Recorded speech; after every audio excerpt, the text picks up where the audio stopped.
Hello, welcome to this edition, this segment of Fearless Aging. And the title of this episode is a real unique one. It's called Your Wallets Away and Raise Rich Kids. And so we're going to talk about our expert guests and authors 10 everyday ways that you can nurture your child so they can live a rich life, which is a big part of being well in every aspect of your life. So our expert guest today, her name is Rosemary Olender. She's she's an educator, a consultant, a speaker, a non-fictional author who blends professional expertise with heartfelt guidance on child development. With decades of experience supporting families and schools, she offers practical, compassionate insights to help navigate the everyday challenges of parenting and education. So, Rosemary Olender, thanks so much for being here. Oh, it's wonderful. I'm looking forward to talking with you. Yeah, and thanks for your good work. This is something that's so needed so badly. So I really love what you're doing. So first of all, let's just start with how you came up with this idea that this is something that's really needed. And Okay. so, Well, I've got decades of experience as a school teacher, administrator, and consultant working with schools and children. But this came about as a result of a deathbed conversation I had with my father. The night before he passed away, he apologized to me for, quote unquote, leaving me with nothing. And I said, "What are you talking about?" And he said, "Well, we have no money in the bank. We don't own our house. My car is not new." And that was a tipping point for me. And that caused me to discuss with him the wonderful gifts that he gave me my entire life that made me emotionally well and rich and resilient and kind and successful. He did not know that. And I'm grateful that he said that to me so that I could impart on him what kind of value he gave to the world. And as an administrator and as a teacher over the years, I've seen so many families struggle with feeling that they weren't doing enough, that they didn't have enough money to give their kids what their kids needed and wanted. mhm. And so out of that came this concept that we need a mindset change, that it's not about money, it's about non material wealth and the kinds of things that my father gave me that parents can give to their children without using their wallets at all, that are so incredibly important for kids to be resilient, kind, and successful as they move forward. So, in the book that I wrote called Coffee and Wisdom, A Father's Legacy to Leading a Rich Life, there are 12 chapters, 12 gifts that my father gave us that are so critical for parents to bestow upon their kids. There are things like, obviously we know love and appreciation is there, that everybody understands that. But my father was a keen observer of life and of people. He was an amazing listener and conversationalist because he Mhm, listened so well. mhm, So the gifts that he gave us are things like the gift of time. My father never pushed us away. He would, if he was busy, say, "Give me 5 minutes and come back." And he would be ready. Or he would drop what he was doing if he could immediately, which fed to our importance. The gift of patience, the gift of perspective and empathy, the gift of humor. The gift of humor is so critical in our wellness so that we can take a situation that's stressful and look at it maybe a little differently, maybe laugh about our own failings in a situation, figure out what we can do better, those kinds of things. If I And may, I just want to add on that sure. point. There is a really good point to make. Is that everything that happens to us, whether we perceive it as good or bad, is actually a lesson. Isn't everything's a lesson? And if we just look at it in that perspective, there's something to learn. And actually, don't you find also, Rosemary, that quite often things at first that make us unhappy, or we think, why does this happen to me? It turns out to be great lesson that moves us forward in our life. Absolutely. And that was my father's leading edge in our conversations. If I came home upset and I said the teacher yelled at me, he would say, "Well, let's talk about that. What did he say? What led to that? What, and then he always ended with, what did you learn from it?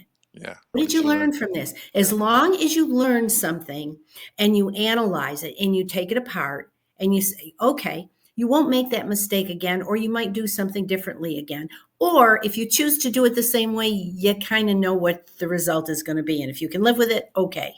Yeah. So that was critical for him. Um, and he attacked life with humor, even terrible situations.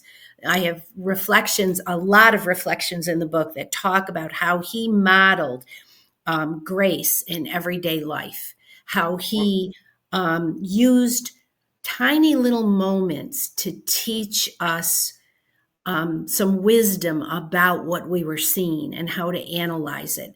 yeah, that's And if so important. parents do that, it's so critical for their kids going forward. Yeah. Okay, Um, well, let's go ahead with some more of the points, some more of the everyday things that you can do. okay.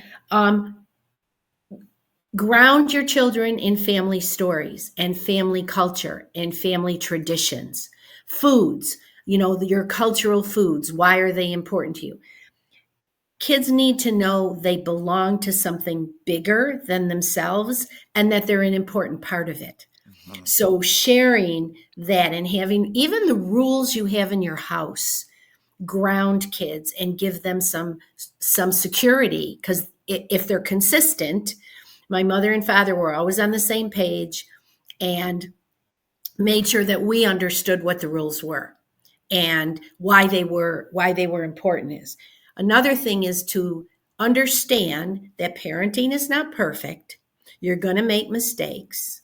Your kids are going to watch you and they're going to learn from you, but also you can learn from your kids. Mhm. So pay close attention to your kids every day from when they're very little. If you don't pay attention to the little things that they talk about, when they come running with something they've drawn and they're like, "Mommy, mommy, mommy, look at this." If you turn them away from the little things, when they get older and things are bigger and more important, they won't come to you. Mhm. So make sure you're a good observer, you're an active listener, and you really understand where your kids are coming from. So pay attention to what they're doing all the time. Um, we had comfort rituals. We would go for a ride and get an ice cream cone, especially if something was upsetting to us. We would say, "Oh, let's go for a ride and get some ice cream," and we would do that. So rituals are really, really kind of important to have in the family. The other thing is if you can say the hard things with a little bit of softness and not really go at the kids and talk about it, but sit down at their level, whatever level that is. If they're toddlers, sit on the floor. If they're teenagers, sit across from them. Make sure the devices are out of the way. Yeah. Put your device down. I cannot tell you how many parents I see with their kids in restaurants on their phone, not paying attention to their kids at all. So be the model. Put your phone down. Ask your kids to put their phone down and have those conversations. Create special times every day to connect with your kids. There are a lot of families that say, we don't have the time. We're so busy. I'm working 2 jobs, blah, blah, blah.